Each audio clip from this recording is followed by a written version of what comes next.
Everyone, आप सब कैसे हैं? मैं उम्मीद करता हूं कि बहुत अच्छे होंगे और अपनी पढ़ाई को बहुत अच्छे से कर रहे होंगे। मैं आकाश कुमार बढ़ाना आईसीटी वर्चुअल क्लासरूम में आपका बहुत बहुत स्वागत करता हूं मेरे प्यारे बच्चों। जैसे आपको पता है मेरे प्यारे बच्चों, बेसिकली हमारी आपका जो है 12th क्लास है। 12th क्लास में हम लोग देख रहे हैं पॉलिटिकल साइंस, और पॉलिटिकल साइंस में बहुत इंपॉर्टेंट चल रहा था आपका शीत युद्ध का दौर। हम लोग कोल्ड वॉर को पढ़ रहे थे कि कैसे दो ध्रुव में जो दो ग्रुप है उनमें कैसे आपका देश बटा हुआ है। बेसिकली सेकेंड वर्ल्ड वॉर के बाद जो कहानी शुरू हुई थी 1939 से लेके और 1945 के बीच में जो आपके वर्ल्ड वॉर हुए, दो ध्रुवीय राष्ट्र में आप लोग आपका देख सकते हैं वो आपके कैसे बटे। क्लियर है? एक तरफ आपके मित्र राष्ट्र थे, एक बार जो एक तरफ था वो आपके कौन थे? सेंट्रल पावर थी। मेन जो कहानी है वो दो महाशक्ति का होड़ बनने की है। रूस और अमेरिका चाहता है कि मैं महाशक्ति बनूं, अमेरिका चाहता है मैं बनूं, रूस चाहता है मैं बनूं। इस महाशक्ति के दौड़ को ही ने ही शुरू किया है कोल्ड वॉर। और ये कोल्ड वॉर विचारधारा का है, क्योंकि जो यूएस है वो कैसा है? कैपिटलिज्म है, वो आपके पूंजीवादी देश है। रूस आपका कैसा है? समाजवादी देश है। तो दो विचारधाराओं को लेकर जो आगे बढ़ा चला, उसी पक्ष के और नीतिकार में ही देश की बहुत सारी पॉलिसियां चीजें आपके बननी शुरू हो गई। तो हमने सेकेंड वर्ल्ड वॉर को पढ़ा था, उन दोनों को अंतर को जानने का प्रयास किया, कहां कहां पर क्या क्या थ्योरी हुई, कैसे आपका नाटो बना, कैसे साटो बना, ये सारी चीजें हम लोग इसमें देख चुके थे। और एक एक करके हम लोग देखने का और जानने का प्रयास कर रहे थे कि स्थिति क्या और किस प्रकार थी। इन सबको हम लोग अच्छे से देख लिया, पढ़ लिया, पहचान लिया, और इनके बारे में सब हमने बात कर ली, इनको देखा। चलिए, हो गया। तो गुट निरपेक्ष जो आंदोलन चला उसको भी आपने बहुत अच्छे से देख लिया, ठीक है, अच्छे से बात कर ली। खनिज संसाधन, रिसोर्सेज, तेल, ताकि अब यहां तक हम पढ़ चुके थे कि ये सवाल पूछते हैं कि आखिर महाशक्तियों के वो अपना गुट बनाने की जरूरत ही क्यों पड़ी? भाई, जब अपने आप में कोई चीज महाशक्ति है तो उसे गुट की या पावर की जरूरत ही क्या है? क्यों बनाए वो गुट? क्लियर है? तो सबसे पहले उसे रिसोर्सेज चाहिए, उसके अलावा उसको भू क्षेत्र वो उसको देखना था, उसके अलावा सैनिक ठिकाने जहां पर महाशक्ति एक दूसरे की जासूसी करते हैं, और आर्थिक मदद जिससे गठबंधन में शामिल बहुत से छोटे देशों पर सैन्य खर्च का वहन करने में मददगार है। कुछ लोग एक दूसरे की हेल्प भी करते हैं। क्लियर है? अब देखिए, कह रहे कि ये कारण थे जो छोटे देशों को महाशक्तियों की जरूरत बना देते थे। कह रहे वो सारे कारण थे, इकोनॉमिक कारण हो गया उनका, और जो है उनके पास जो हेल्प करने का, सैन्य ठिकानों को डेवलप करने का, जासूसी, रिसोर्सेज में और लैंड एरिया वाले, ये सब ऐसे कारण थे जो उनको उनके खेमे में रखा। क्लियर है?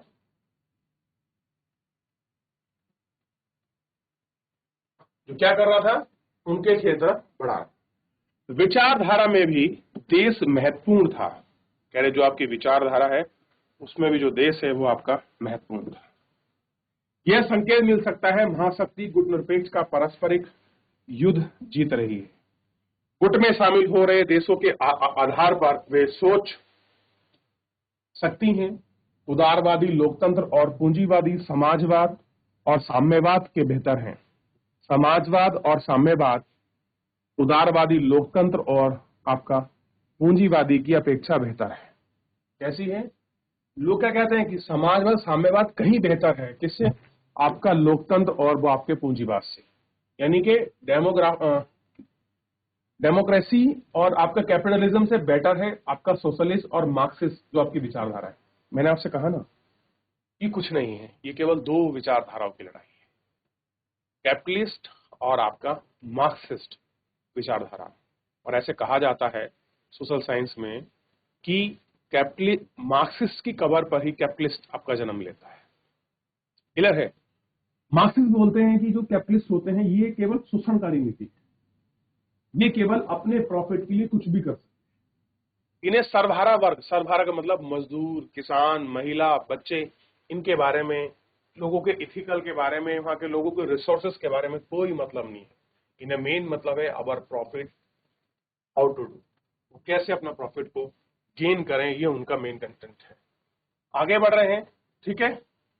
अब एक बार थोड़ा सा इस पूरे गुट की हम कहानी को पढ़ेंगे, समझेंगे, आगे चलेंगे। थोड़ा सा एक बार आप पीछे नजर दौड़ा लीजिए और पीछे एक बार आपका देख लीजिए, ताकि चीजें आपको क्लियर हो जाए कि किस प्रकार ये सारी चीजें हो रही। आगे देखें, चलिए।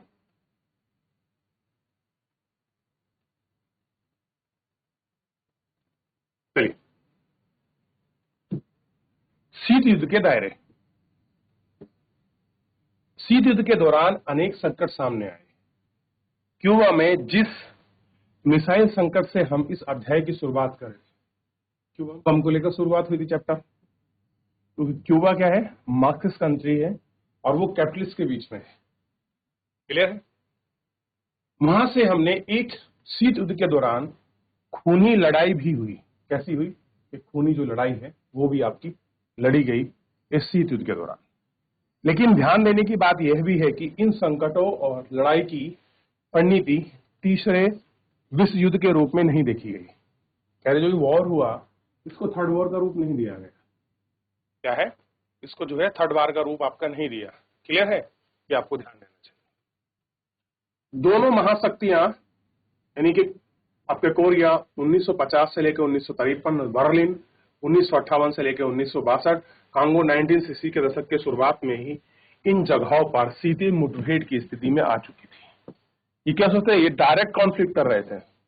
ठीक, संकट गहराता गया क्योंकि दोनों में से कोई भी एक पक्ष पीछे को हटने को तैयार हो।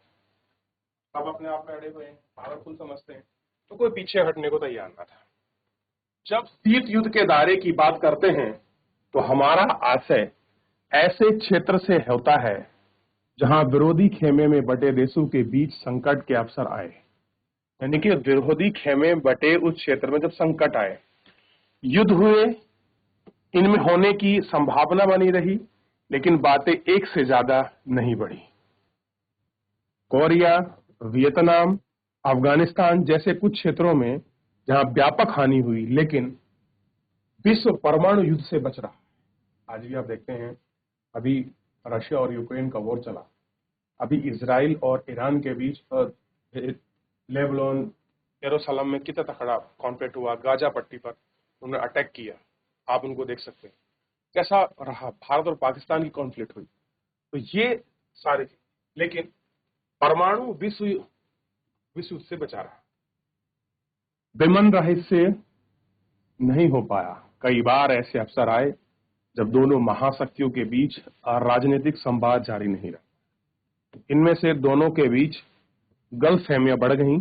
ऐसे में मौके आए जब शीत युद्ध के संघर्ष और कुछ गहन संकट को टालने में दोनों गुट के बाहर दोनों देश आपका करार भूमिका निभाई। इस संदर्भ में गुट निरपेक्ष देशों की भूमिका नहीं भुलाई जा सकती।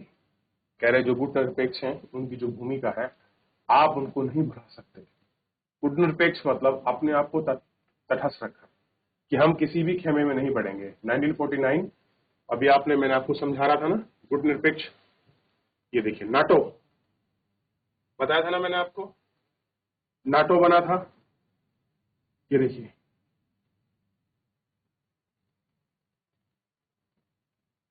ये बना नाटो 1949। मैंने आपको समझाया था ना नाटो कैसे बना। ठीक, पश्चिमी गठन ने स्वयं एक संगठन का रूप लिया। जो वेस्टर्न कंट्रीज उन्होंने आपका डिसाइड किया कि अटलांटिक संधि जो है, उत्तरी अटलांटिक, उन देशों ने मिलकर ये शुरू किया नाटो। क्लियर है।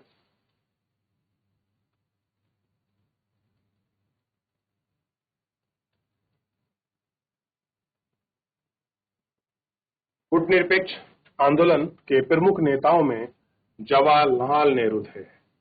जो आप गुटनिरपेक्ष देख रहे हैं, क्लियर है।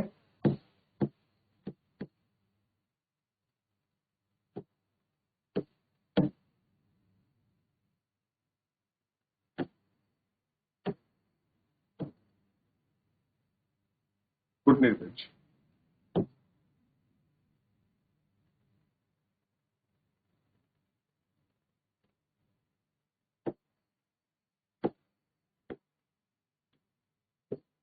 यही है नाटो 1949।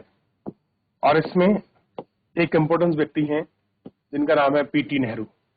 पंडित जवाहरलाल नेहरू ने क्या किया, उत्तरी और दक्षिण कोरिया के बीच मध्यस्थता में महत्वपूर्ण भूमिका निभाई। किसने? आप देखते हैं एक नॉर्थ कोरिया है, एक साउथ कोरिया है, क्लियर है। उत्तरी कोरिया भी डेवलप है जहां सैमसंग वगैरह बनते हैं, और आप जानते हैं कि साउथ कोरिया जो है उसका डिक्टेटरशिप है आपका किम जोंग। इसमें नाटो ने बड़ी अच्छी भूमिका निभाई, और इसमें जो आपके नाटो की भूमिका निभा रहे थे वो थे पंडित जवाहरलाल नेहरू। कांगो संकट में संयुक्त राष्ट्र संघ के महासचिव की प्रमुख मध्यस्थता की भूमिका निभाई। अब जब कांगो संकट आया था उस समय यूएन में महासचिव की भूमिका निभाई, और यह बात उभर कर सामने आई कि महाशक्ति ने समझ लिया है कि युद्धों को हर हाल में टालना जरूरी है। क्या डिपेंड किया कि भैया युद्ध है उसको हर हाल में टाल लेना जरूरी है। इसे समझने के कारण दोनों महाशक्तियों ने स्वयं बरकरार और अंतर्राष्ट्रीय मामले की जिम्मेदारी भरभराट किया। शीत युद्ध एक क्षेत्र से दूसरे क्षेत्र की तरफ सरकता गया। इसमें स्वयं तर्क से ही काफी काम कर रहा था। कैसे काम कर रहा? द्वितीय विश्व युद्ध के दौरान ही गठबंधन के बीच प्रतिद्वंद्विता समाप्त नहीं हुई। इसी कारण एक दूसरे के प्रति शक की हाल में दोनों गुट ने भरपूर हथियार जमा किए, लगातार युद्ध की तैयारी करते रहे। हथियार बड़े जखीरों के युद्ध से बचाने के लिए उनको मानना जरूरी था। दोनों देश लगातार इन सब बात को समझ रहे थे कि आपका संयम के बावजूद युद्ध हो सकता है। कह रहे आप कितना ही संयम बरत लो फिर भी हो सकता है कि वॉर हो जाए। ठीक, दोनों पक्षों में से कोई भी एक दूसरे के हथियारों की संख्या को लेकर गलत अनुमान लगा सकता है। दोनों गुट एक दूसरे की मंशा को समझने में भूल कर सकते हैं। इसके अतिरिक्त सवाल यह भी था कि कोई परमाणु दुर्घटना हो गई है तो क्या होगा, और गलती से कोई परमाणु हथियार चल गया तो क्या कोई सैन्य सरकनात युद्ध शुरू करने के इरादे पर कोई हथियार चला देगा तो क्या होगा। अगर परमाणु हथियार के कारण कोई दुर्घटना हो जाएगी तो क्या होगा। दुर्घटना का शिकार हुए तो नेताओं को कैसे पता चलेगा कि यह शत्रु का षड्यंत्र नहीं था अथवा दूसरी तरफ से मिसाइल नहीं दागी गई थी, बल्कि यह महज एक दुर्घटना थी। गलती से कुछ हो जाओ, वो आपका दुर्घटना हो जाए, तो ऐसे में क्या स्थिति होगी। अब ये सारे आकलन करने जरूरी। क्लियर है?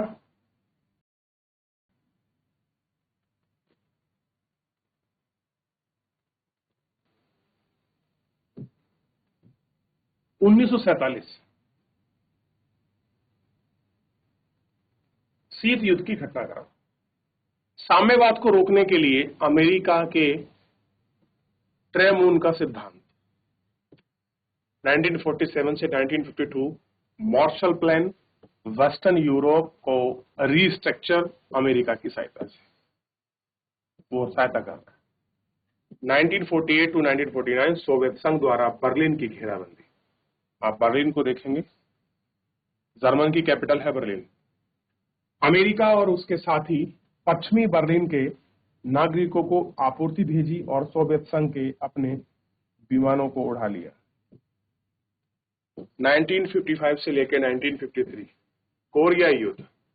1954 वियतनाम के हाथों में दयान बिया, फू फ्रांस और जनेवा समझौता हस्ताक्षर, 17वीं समांतर रेखा वियतनाम। ठीक है, 1954 से 1955 वियतनाम की अमेरिकी हस्तक्षेप। ठीक है, 1955 से बरगद मौजूदा हस्तक के बावजूद सेंटो नाम से जाना गया। 1956 में हंगरी ने सोवियत संघ का हस्ताक्षर किए, और ये था 1961 में क्यूबा में अमेरिका द्वारा में बे ऑफ पिनिंग्स आक्रमण, जो यहां से शुरू हुआ था ना, कोल्ड वॉर। और 60 बार में बर्लिन की दीवार खड़ी की गई। क्या किया गया? वहां की जो दीवार है बर्लिन की वो आपका खड़ी की गई। क्यूबा में मिसाइल संकट 1962, डेमोग्राफी रिपब्लिकन का आपका इंटरफेरेंस, चोकोसलाविया में सोवियत संघ का स्थापना 1970 में जो है राष्ट्रपति अमेरिकी निक्सन का आपका चीनी दौरा, फिर तब कंबोडिया में वियतनाम का हस्तक्षेप, अफगानिस्तान में सोवियत संघ का हस्तक्षेप, 85 में गोर्बाचेव सोवियत संघ ने राष्ट्रपति बने, सुधार प्रक्रिया, और 1989 में बर्लिन की दीवार गिरी और पूरी यूरोप की सरकारों के विरुद्ध लोगों ने आपका प्रदर्शन किया। 1990 में जर्मन का एकीकरण और 1991 में सोवियत संघ का विघटन और शीत युद्ध की समाप्ति। तब से क्या हो गया, बोलते हैं जब सोवियत संघ टूट गया यूएसएसआर, उसके बाद युद्ध की समाप्ति। 1991 में यूएसएसआर टूटा है, क्लियर है। चलिए, इन घटनाओं को लिखना चाहते हैं, बात करना चाहते हैं, आप थोड़ा सा कर सकते हैं।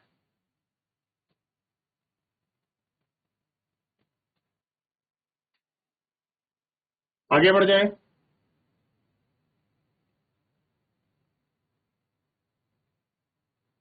चलिए, अब इन कार्टून को थोड़ा सा देख लीजिए, आपको चीजें क्लियर हो जाए।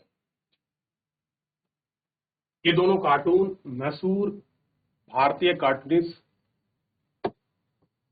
किट्टी ने बनाए हैं। इसमें शीत युद्ध को लेकर भारतीय नजरियों को चिन्हित किया गया है। पहला कूट जो है समाजवादी सोवियत संघ के अंधेरे में रखकर चीन के दूसरे गुपचुप दोस्ती ठगी गई, और कार्टून में दिखाया गया कि किरदारों के बारे में जानकारी जुटाई गई। कार्टून के सिवाय वियतनाम में अमेरिका उल्लास का चित्र है। क्लियर है। देखिए किस तरीके से दिखा, फिर कैसे उसको खा लिया गया, इन सब चीजों पर जो है व्यंग कर सकते देख रहे हैं आप।